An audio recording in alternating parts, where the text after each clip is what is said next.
So what is life அப்படின்னு சொல்லும்போது life is love. என்னவா? Life is love.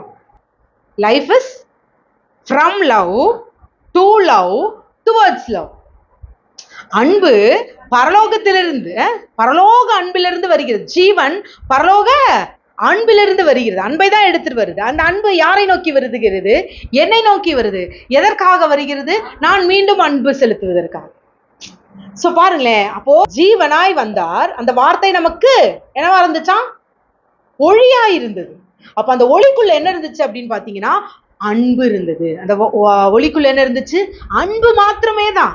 அந்த அன்புக்குள்ள இணைக்கப்பட்ட நான் அடிக்கடி சொல்றேன், அந்த word is a living expression.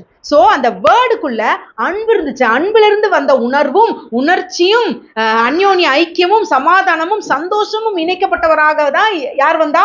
கிறிஸ்து வந்தார்.